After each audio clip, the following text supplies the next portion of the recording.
So guys, magandang araw. It's me again, Kamote Ka TV. Ayan. Thank you so much sa mga lagi nakasubaybay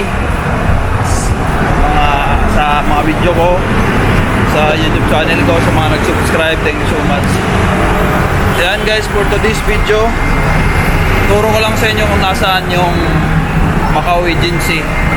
Shoutout sa mga paubos na yung visa ng mga babae, yung no choice na talaga, gusto na magkatrabaho, yung wala nang pili sa trabaho. Ayan, mga hindi mapili sa trabaho, mga gusto na lang sa bahay magtrabaho.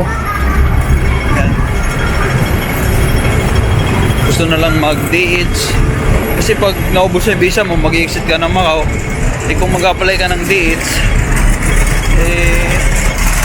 sa bahay trabaho, hindi ka makakauwi pag nakahanap ka ng employer. Mabilis lang naman kasi dito pag sa bahay ka magtatrabaho eh. Pero yung mga cleaner, saka kung ano man dyan na trabaho, mahirap maghanap dito. Pero kung sa bahay, madali lang. Sa bahay yung trabaho, mga DH. Yan, mga punta nyo guys yung Wangda. Yan, maraming punta sila ng DH. Yung Macau Agency, punta nyo yan. Yung mga no choice na talaga, gusto nang magkatrabaho, yung ayaw mag-exit, mga babae. Yan, punta nyo yung mga agency na yan, Wangda tsaka Macau Agency. Yan, marami silang quota ng ng dates. Yung Macau Agency guys, is dito lang yan sa Red Market. Ayan yung Red Market to. Dito lang yan malapit sa alam mo yung tulay na green. Pagkali ka sa San Malo, sakay ka ng 33 26A or 6A, yan, sakyan yan. Dadaan yan ng Macau Agency. Baba kayo ng overpass dito sa Red Market. Yun lang naman overpass dito sa Red Market, nag-iisa lang eh. Diyan kayo bababa para hindi kayo maligaw. Turo ko sa inyo guys.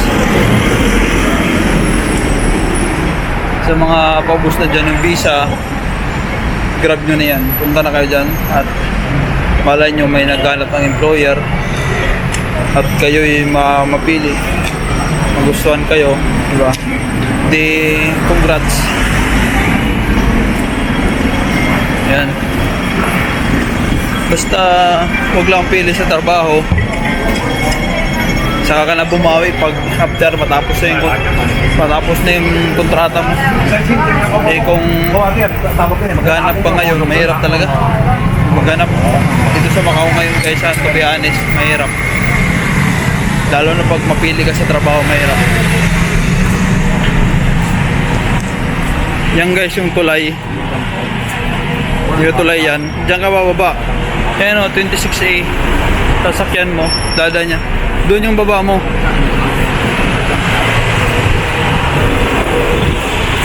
Diba tulay yan? Tulay yan sa tulay sa Red Market. Ayan doon tulay. Doon ka bababa sa kabila. Huwag ka na tumawid. Dito na yun Ayan Macau Agency. Doorbell ka lang dyan, pasok ka sa loob. Ayan dyan. Ito lang yung overpass para hindi ka maligaw. Huwag na kayo tatawid guys pag bumaba kayo ng bus. Huwag na kayo tatawid, diretso nyo ng lakad. Ayan dyan yung overpass sa green. Ito lang kasi overpass dito sa Red Market. Walang iba, nag-iisa lang yan.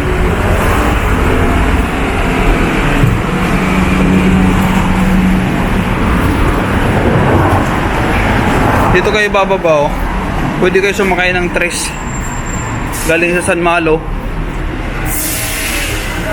368, 26, 26A, 33. Ayan yung mga bus. Pwede nyo sakyan. Doon lang yun Macau Agency, doon lang yun. Huwag na kayong tatawid doon, wag dito lang, diretsuhin nyo yan, papunta nun, dadaanan nyo yung Makau Agency. Yun lang guys, sana nakatulong sa mga naganap ng trabaho ng mga babae na gusto mag-DH. Makau Agency yan guys, DH mga hawak nila. Yun lang guys, thank you so much, God bless sa lahat, and I love you all.